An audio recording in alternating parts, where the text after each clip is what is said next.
Hi guys, welcome sa aking YouTube channel guys. Papakita ko sa inyo yung inano ko na na papaya. Dati wala sang bunga.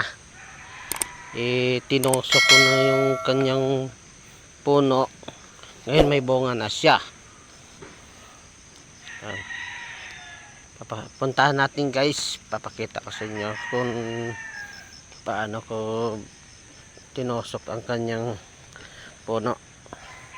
Ayan, may bunga na siya oh.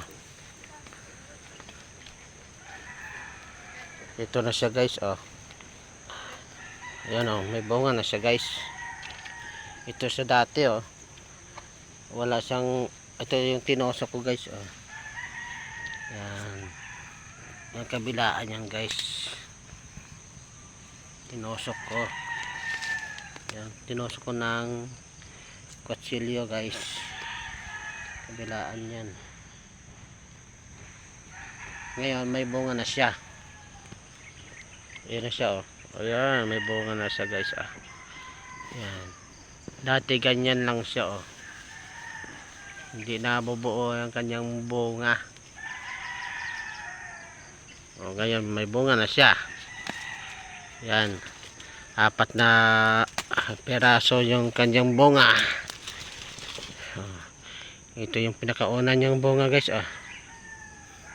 Sunod ito. Yung pang-4 niya guys oh.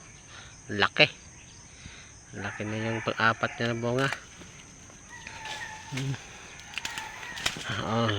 Ngayon nagtigil na naman siya ng bunga guys.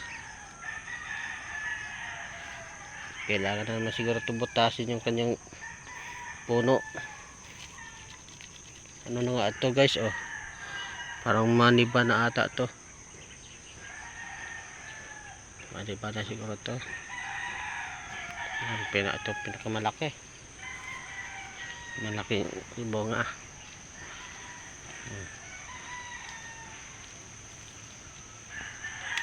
Ayan guys. Hanggang kaya kapag kayo may papaya ng ganito guys oh, hindi na tutuloy yung kanyang bunga, bubutasan mo lang dito guys yung kanyang puno. Ayan oh. 4 na ano yan, 2 tusok kabilaan para magkaroon siya ng bunga. Ayan guys, hanggang dito na lang guys. Thank you for watching. Maraming sa inyong salamat sa nanonood. Ayan. Thank you. Bye bye.